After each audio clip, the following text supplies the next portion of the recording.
Previously on Dead Soul Social Club. Shot a guy one time in his Adam's apple. See how long it would take him to die. How long did it take? 2 minutes. He drowned, actually. Drowned in his blood. I was with somebody else. We had a $50 bet. I lost. We talked about the tough and abusive childhood that Richard Kuklinski had, as well as the descent into the arms of the devil by embracing murder, theft, torture, and intimidation. We also found out about Richard's first wife and children, and about him getting involved with the DeCavalcante crime family of New Jersey. Tonight we are going to go deeper and talk about the man that Richard would become and the double life that he would end up leading. As man searches for motive, more men tear down the sun. As daylight becomes darkness, sometimes the black is just a means to the light. This is The Life and Horrors of Richard Kuklinski, Part 2. After marrying Linda, Richard tried to go straight and honest, and he started working for a trucking company where his primary role was lifting boxes. Although the role was unfulfilling in nature, Richard was content. While working there, he met Barbara, the company receptionist. She was friendly, but she was friendly to everyone. The boss of the company knew of Richard's checkered past and protectively warned him to stay away from Barbara. Richard, being married to Linda, had no intention of hitting on Barbara, of course. Not that he was seeped in values of monogamy, but at the same time his thoughts never strayed away from a one-guy, one-woman ideal. Until, that is, his boss warned him away from Barbara. Richard instinctively told his boss to shove the job where he'd been working. He hated being told what to do. After all, very few people attempted to do it anymore. He went back that night with the intention of murdering him. But as he walked into the place, he bumped into Barbara again, and they got talking. He told Barbara he had lost his job for talking to her, and so, feeling sorry for him, she agreed to go on a date with him when he asked. So instead of killing his boss that night, he went to the movie theater with Barbara instead. His boss would never know how lucky he was, in one of the few lucky twists of fate that had involved the Iceman. So Richard and Barbara started dating. Now, Barbara was a well-brought-up lady from a respectable Italian Catholic family. She knew nothing of the world in which Richard operated, his background, or the evils that had forged him. But in his mind, he wanted her as a possession, and he would not take no for an answer. Richard, early on in their dating, was an attentive boyfriend. I would even go as far as calling him somewhat romantic. For example, he would often insist that restaurants played Lady by Kenny Rogers when Barbara walked in. He showered her with gifts of chocolates, flowers, cartoon dolls, steak dinners. But this, as you can imagine, wouldn't last for very long. It wouldn't last for very long before his controlling element and violent side would take over. By now, Richard had abandoned his wife and their children. He was dating Barbara, and he actually felt affection for her. Although to say he left Linda solely because he fell in love with another woman isn't exactly the case, and I wouldn't want to simplify these events. Richard had actually come home several months before and discovered Linda having sex with a friend of his. Almost as if the pair either had a death wish or didn't know him at all. But surprisingly, he didn't kill them. In retaliation, he simply beat his friend unconscious, then proceeded to break as many of his bones as he possibly could. And he got through quite a fair few too. Not without retribution, Linda was next. She was subjected to having both of her nipples cut off with a hunting knife at the hands of her husband, who then left her to bleed. They were quite possibly the luckiest victims of Richard, and no doubt didn't realize just how lucky they were at the time. Barbara was not convinced that Richard was the one for her. She tried to tell Richard that she liked him, but still wanted to see other people and not commit just yet. But she was in too deep.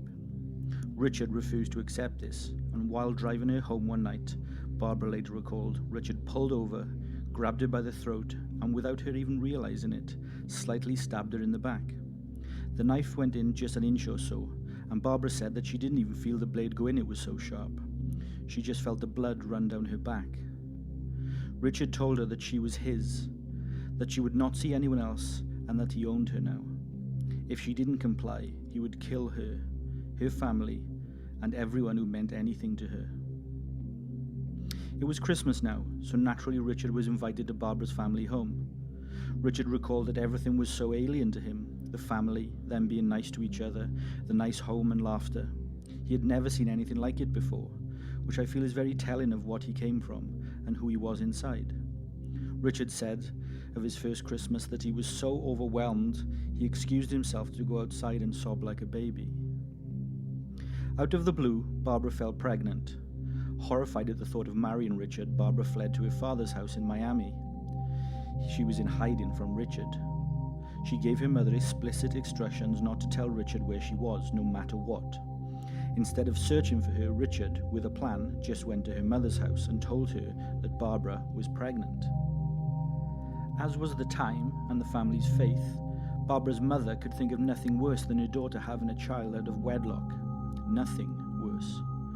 So, incorrectly assuming that Barbara was in hiding due to the shame and seeing no way out of her situation, as Richard was a married man, and he didn't have the money for a divorce, she believed Richard when he told her he loved her daughter and wanted to marry her. So with that, she gave Richard the money for his divorce and also gave him Barbara's location. What's sad is that she did this, knowing full well that Richard was beating her daughter, but such was the time and expectation of married life. Richard showed up in Miami and Barbara accepted her fate, allowing Richard back into her life and eventually marrying him. Richard, like his parents had done before him, and like he had treated Linda, would eventually beat Barbara too. She would eventually lose the baby as a result of the abuse, as well as 2 more in quick succession.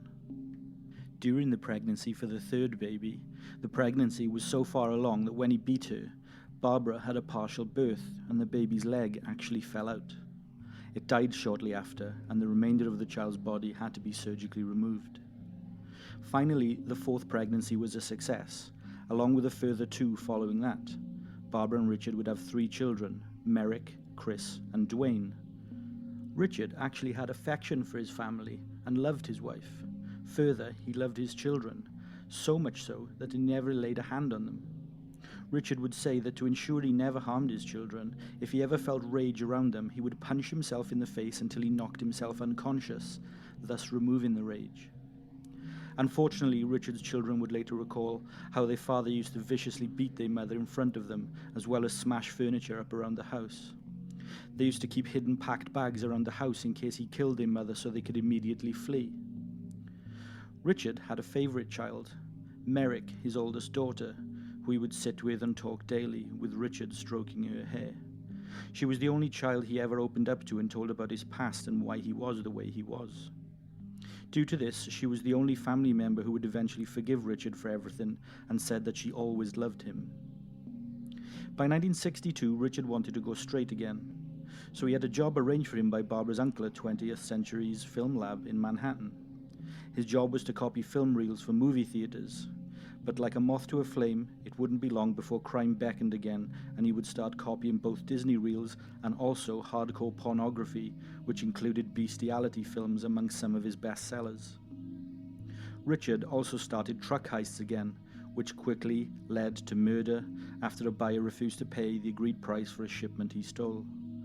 Richard, being Richard, quickly ran out of patience and shot the buyer and his 2 associates in the head. That switch in Richard's head had just been turned on again. With Richard now making porn movie copies, he came to the attention of the Gambino crime family in Manhattan, but we'll come to that in a little bit. While making another truck heist, this time for a shipment of Casio watches, which were high-tech at the time, the buyer told Richard to meet him at a farm for payment. When Richard arrived, the truck was gone and the buyer played ignorant to what happened to it, and he held back on the money. Not prepared to play games, Richard tied him to a chair immediately and retrieved 2 road flares from his car. What happened next defies belief. Richard lit the flares and burned the man's feet down to the ankle bones, incinerating all flesh and foot bones to ash. He didn't stop there. Richard then utilized said flares again. This time, he removed the man's trousers and used the flares to burn his testicles, flaming them until the guy finally told him where the truck was hidden. The reason the guy held out for so long, which seems unlikely just for watches or money, was that he knew Richard's reputation, and he knew that the moment he told him where the truck was, he would be killed. So the only reason he was holding out was to see if Richard would give up first. So, the Gambino crime family. Richard had come to the attention of the notorious Roy DeMeo, who was part of the Gambino crew. DeMeo had taken control, quite literally, of the business that Richard worked for copying the film reels. Richard then, possibly foolishly, borrowed money from DeMeo that when chased for repayment, he couldn't immediately pay back. So DeMeo turned up at Richard's place of work with a few guys and pistol-whipped Richard, then struck him unconscious with the butt of a rifle. DeMeo was impressed at Richard taking the beating like a man with no mouthing off or pleading or whining. He had also heard about Richard from the De Cavalcante family, so he was impressed. So impressed he decided to hire Richard, but not without a trial first. Richard and DeMeo drove to Greenwich Village in Manhattan. DeMeo selected a random member of the public and said, "There, kill him." With no hesitation and no questions, Richard got out of the car, walked up behind the man who was walking his dog, and shot him in the back of the head. He then slowly walked back to the car, and him and DeMeo drove off. Richard would go on to work with DeMeo until DeMeo's death in the early 1980s. Richard would also work with the other 6 of the 7 New York and New Jersey crime families. This in itself is very rare, as it is commonplace for mafia associates to work exclusively with single families. He would be sent on hits throughout the state, country, and beyond. One such hit in 1974, DeMeo would send Richard on a hit to Miami, instructed to inflict pain on the victim and bring back evidence of the guy's death. Upon arrival, it didn't take Richard long to find the man he was looking for. He let the man tie his down first of all, so that when he tried to get in his car and leave, he wouldn't be able to. Once the ties were let down, Richard waited. When the man saw his tires were flat, he went into the trunk to get a tire iron, at which point Richard apprehended him, taking him forcibly to a secluded beach. Richard would tie the poor soul to a tree and remove the man's trousers before grabbing him by the testicles, staring the man deep in the eyes and with all his strength tearing them from his body. Richard would say he took great enjoyment in showing them to the man in his hands. Next, Richard cut off the man's penis with a hunting knife and placed it and his testicles into a plastic bag as a trophy for his employers. He continued to slice thin strips of flesh from his body before he plunged the knife into the man's stomach, slicing it side to side. Richard then reached inside and pulled the man's intestines out while the man screamed in both horror and pain. Richard said that after this, he untied the man and dragged him into the sea by his ankle to leave him for the sharks or drowning, whatever got him sooner. Richard was getting pretty inventive with the ways he murdered people. He enjoyed trying out new methods and acquiring new skills. In mid-1975, for example, Richard was given a contract hit for a man who had angered a senior mafiosi. The man had been dating the mafiosi's daughter and had recently met the high-ranking gangster. The made man asked the young guy what he was intending with his daughter. Foolishly, he replied that he was just having fun with his daughter. And just like that, the senior made man gave Richard a contract to kill him and make him suffer. Now, Richard had just the idea for this one. He knew of a cave in the Pine Barrens from his days hunting, a cave with a huge population of rats. So, kidnapping his target and taking him to the cave, Richard cruelly tied the guy so he couldn't move. Then he wrapped strips of wet rawhide around his testicles, forehead, and arms, knowing that when rawhide dries, it retracts and gets tighter. So after a while, the man's balls, arms, and face were, as Richard puts it, tomato red and bulging. And before long, the rats smelled a meal. Slowly they nipped, bit, and tore tiny chunks of flesh from the man, as Richard stood by taking photographs. Eventually, Richard would leave and let the rats have their way with the man, only to return a few days later to take more photographs for his employers. By the time he did return, Richard said, all that was left was bones. The rats had stripped the skeleton clean, while the man was still alive. The thing with rats is that they find the taste of human blood addictive for some reason. So once they have a taste for it, they can't get enough of it. They turn ravenous even.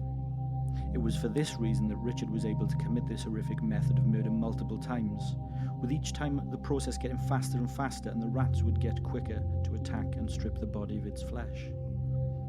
In September 1983, Richard made a pretty big mistake. The body of Louis Masgay was found in Orangetown, New York, with a bullet hole in the back of his head. Richard had tried to disguise Mazgay's time of death by storing the corpse in a freezer for 2 years, but Richard didn't allow the body time to thaw before he disposed of it.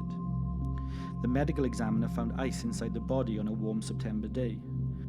The discovery made the authorities look a little closer at Mazgay's murder, and eventually 5 unsolved homicides were linked to Richard, as he had been the last known person to see each of them alive.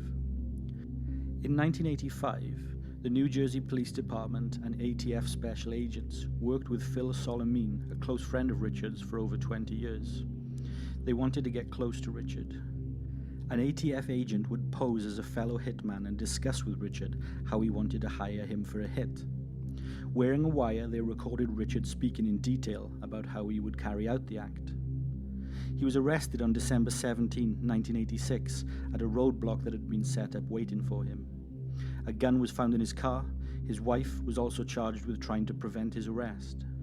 Richard was charged with 5 murder counts, 6 weapons violations, attempted murder, robbery, and attempted robbery. In March 1988, Richard Leonard Kuklinski was found guilty of 2 murders.